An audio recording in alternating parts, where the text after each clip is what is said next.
Morant with a running start. Elevates. Oh, he dunks. Oh, my goodness. He dunks. Tie game in overtime. Gasol will turn. His heave is good. Memphis on top. 7-10 remaining. Conley now with three. Count it. A 15-point lead for Memphis. And Blake Griffin gets into it on the floor with Randolph. Hard to tell if there are any punches being thrown under there, but Griffin took acceptance. Adams going long. Morant. He hit it. John Morant, insanity. You gotta be kidding me. Welcome to Grits and Grinds, a Memphis Grizzlies podcast. My name is Keith Parish. The Grizzlies now have a losing streak on their hands. They drop their third consecutive game, move to 0-3 on this road trip. They get defeated by the 3 seed in the Western Conference, Sacramento Kings. The Grizzlies were playing a little bit shorthanded. No Ja Morant, no Steven Adams. They were on a rest disadvantage, second night of a back-to-back. And they cannot withstand the offensive onslaught of the Sacramento Kings. The Kings made 22 three-pointers, so the Grizzlies get obliterated from the three-point line. The Grizzlies' offense dries up. In the fourth quarter, the game got away from them. The Grizzlies post only 10 points in the fourth quarter. That's the lowest scoring quarter for the Grizzlies since November of 2019. It was a strange game with a few eye-popping stats. Obviously, the Kings shooting, the Kings' first quarter. The Kings were 12 out of 13 from 3 in the first quarter. That's remarkable. Absolutely bizarre, incredible shooting numbers. And then that led to the Kings scoring 47 points. That is the most points the Grizzlies have ever allowed in a quarter of a regular season basketball game. If you include the playoffs, it's tied for the most points they've ever allowed in a quarter. They gave up 47 in the first quarter in the 2021 playoffs in Game 5 against the Jazz. But after that first quarter where the Kings made everything, the Grizzlies had a great defensive second quarter. They held the Kings to just 19 points. So they went from 47 in this first to just 19 in the second. 28 fewer points allowed in the second quarter. The Grizzlies' defense and effort was great in that situation. They kept it close in the third quarter, the Grizzlies did, until losing it at the end of the third. And then they go on to that fourth quarter where the game gets blown open. You refuse to score. I mean, the wildness of this one was, I believe it was 83-82 Sacramento with 6 minutes to go in the third quarter. And then over the final 18 minutes of the game, the Grizzlies scored 18 points. That's nearly impossible to do, to only score 18 points over an 18-minute stretch. But now you've lost a bit, and a lot of the optimism and confidence that you were feeling with the win streak is dissipated, and you're trying to figure out, are we good enough? Yeah, it was a rest disadvantage game. Yeah, no Ja, no Steven, but we're used to the team picking up slack when they're missing guys. We're used to depending on the depth and finding a way to win. Concerningly, I think you have to look at that bench, which gave you nothing in this game, and the depth, and you have to highlight, who on this bench can we depend on? Who on this bench is good enough for the rigors of the postseason? And right now, it's basically none of them. Zaire with a bad game. John Conchar continued his really bad run. It's been 10 games now since Conchar made more than one field goal in a game. He was 0 for 4. Roddy was 0 for 4. Zaire was 3 for 10. Zaire was minus 22. In his 14 minutes, he did not carry over his strong play from the fourth quarter against Phoenix. The Grizzlies bench, in a blowout where they cleared the bench, managed, 25 total points? That is not very good, especially when like Trey Lyles and Malik Monk each scored over 24. Those guys just destroyed the Grizzlies bench. There were some things that were interesting from this game that are worth talking about, and not all of them are going to be that concerning. I mean, it is concerning that, you could say the perimeter defense isn't that great. I mean, the defense was great in the second quarter. There's nothing you can really do when a team goes 12 for 13 from three. One thing people are talking about a lot, it seems like, is the Grizzlies' three-point defense. One thing about that I think we have to be careful is to acknowledge there is so much variance involved in three-point shooting. Really smart basketball minds, to my understanding, feel like maybe three-point defense isn't even really a thing.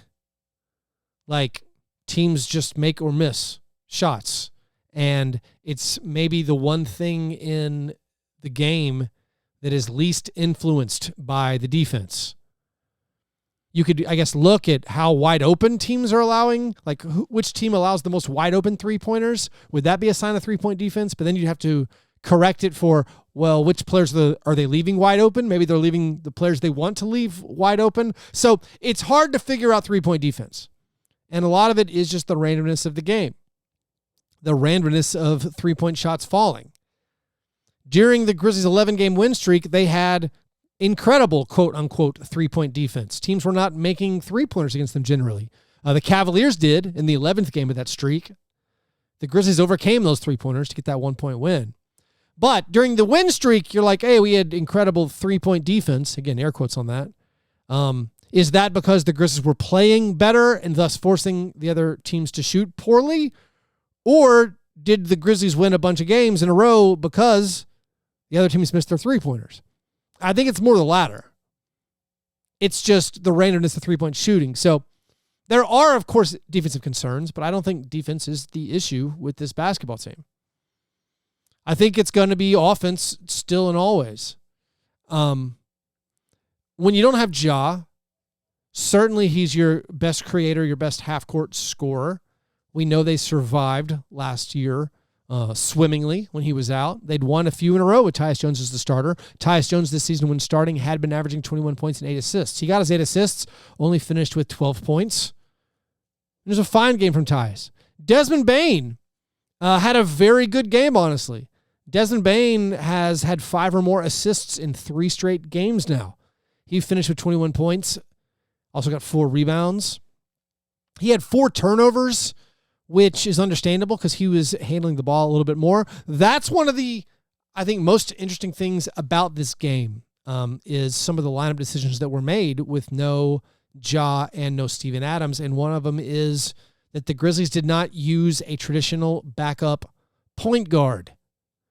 They did this to great success last year when Ja Morant missed a game. With the drafting of Kennedy Chandler, the thought was, oh, okay, maybe they'll do this less. I mean, before Tyus Jones re-signed, I know we spent a lot of time on this show kind of fantasizing about like what a future would look like with no traditional backup point guard. Maybe they would go that route. I really enjoyed the no point guard minutes where it was Bane and Roddy together, or Bane and Conchar and Roddy, and Zaire Williams out there. I like those looks. I like those lineups. In the first half, it worked pretty well. In the second half, it did not work pretty well. The fact that this is the first time they've done that this season, I'm not super worried or bothered by how good or bad it looked. They hadn't done it yet this year, so it's understandable. It could struggle a little. It could be a little bit of a hiccup.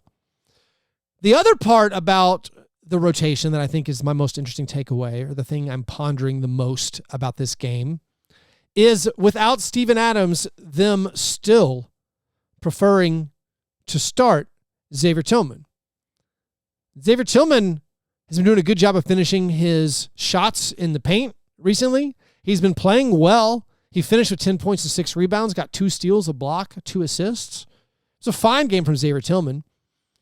But my personal little focus and obsession is thinking about the Grizzlies playing who I think are their best players together. And I'm talking about pairing Jaren and Brandon Clark in the front court with Desmond Bane and Dylan Brooks And in this game, Tyus Jones is available. Those are your best five: Tyus, Desmond, Dillon, Jaren, and I think Brandon. So I would think, okay, we haven't gotten to that lineup, that death lineup that I like that much this season.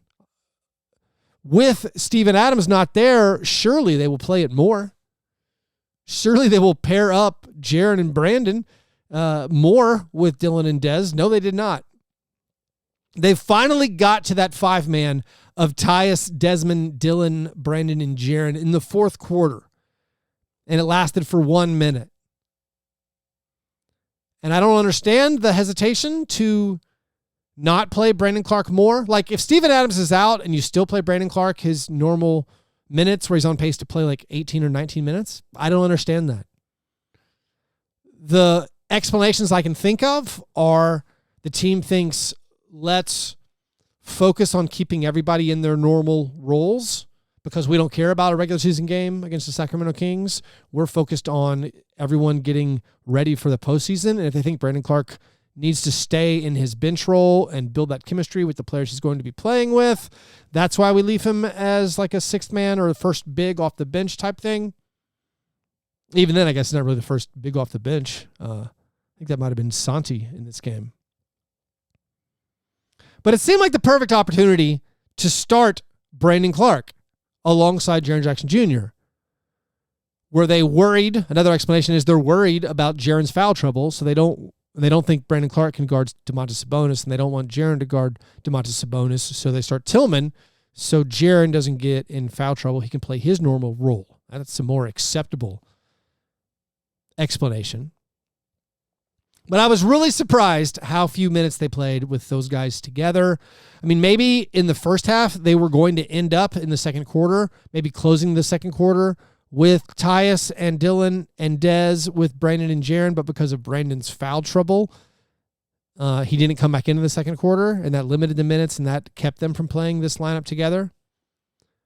This goes back to the thing I was harping on nonstop last playoffs. If foul trouble keeps you from playing your best five players together, the easy fix is to start the game playing your best five players together so they are assured they get some minutes together before foul trouble counts. Also, I am contractually obligated to point this out. Being concerned about Brandon Clark being in foul trouble, being worried that your backup big, who averages 19 minutes a game, has picked up 3 fouls in the first half is lunacy. I guess it's a thing I will never understand. Brandon Clark's probably not going to foul out in his 19 minutes, and if he does, oh well. You clearly don't value him to play him that much, so why does it matter if he fouls out? Like the Grizzlies were on a run in the first half when Brandon picked up his third foul. He comes out, the Kings immediately go on a 12-2 run to push back. That part was weird.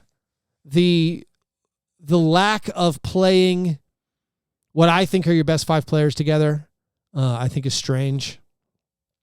I know they spread the depth, they spread the minutes, they want to get everybody hands-on experience. They want Conchar to play, they want Zaire Williams to play, they want Roddy to play. But I don't really understand not playing Brandon more in this situation.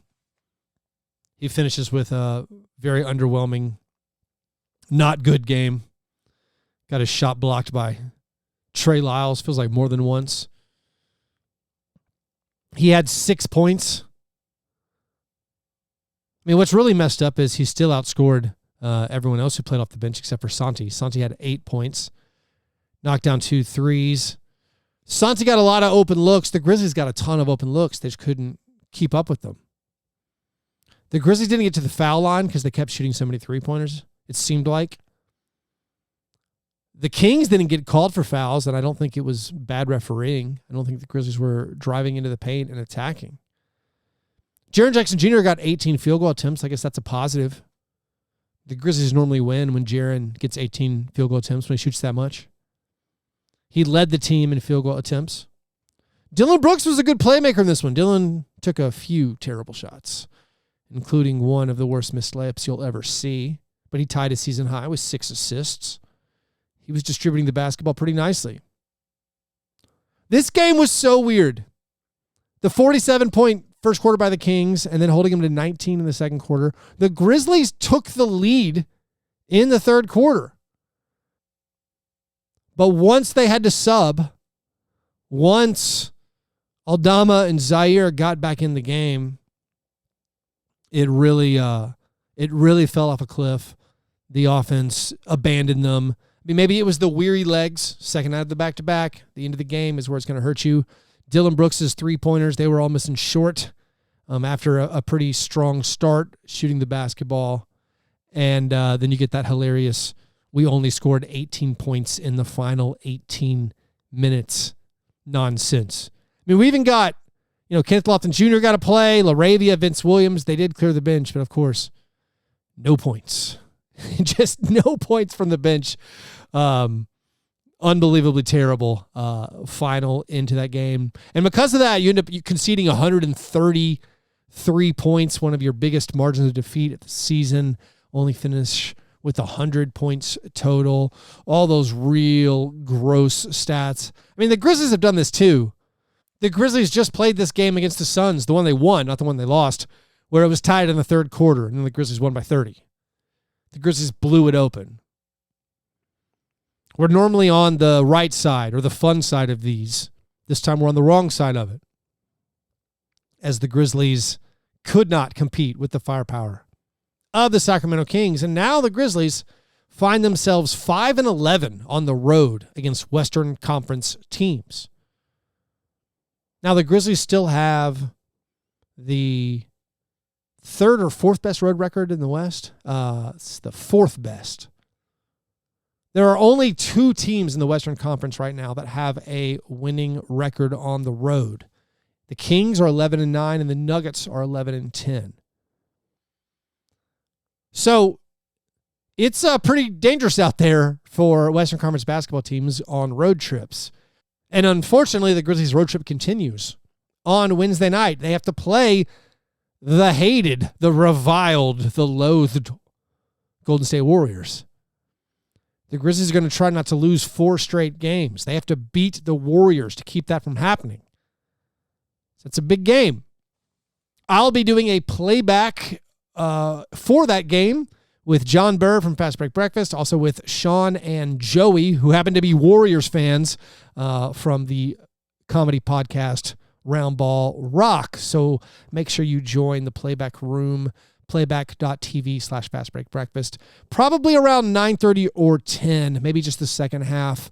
I'm not going to be available for the start of the game, but the room will be open. You can definitely watch the game in there. If you've never done a playback, you just log in. You use your TV provider credentials. Just log in. If you get it through, this will be an ESPN game, so if you have ESPN Plus, or if you have Comcast or Hulu or whatever, however you get your TV, League Pass, anything, log in with that. They'll verify your account, and you can watch the game with us, and we'll comment on the game. So don't miss that playback on Wednesday night. But it's a big game.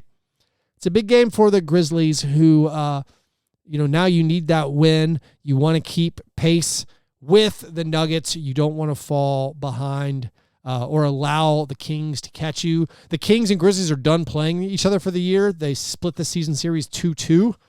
So I guess you would have preferred to have a straight-up tiebreaker with the Kings.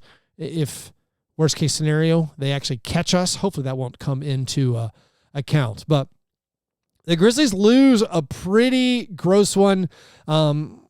Hopefully they rebound quickly. Luckily, the NBA schedule keeps coming, so you don't have long to linger on these. But after that Warriors game, you then have to fly all the way back to the Central Time Zone and play another road game against the Timberwolves. So not very fun, this little stretch of basketball here.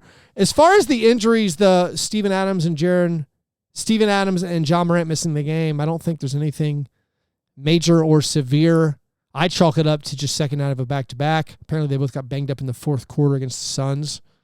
But I would assume they will be back.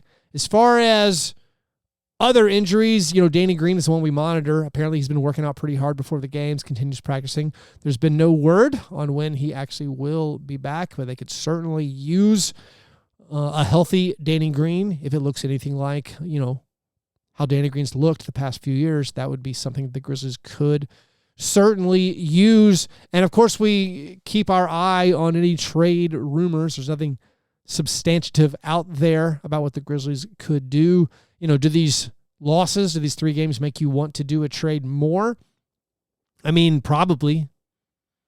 I think one of the comments I got from the show was, asking me if I want to do a trade now. Like, now do you want to do a trade? I don't think I've ever said I didn't want the Grizzlies to do a trade. I just say I don't imagine the Grizzlies are going to do most of these trades. And when I try to think of a fake trade, they're never things that I assume the team would do.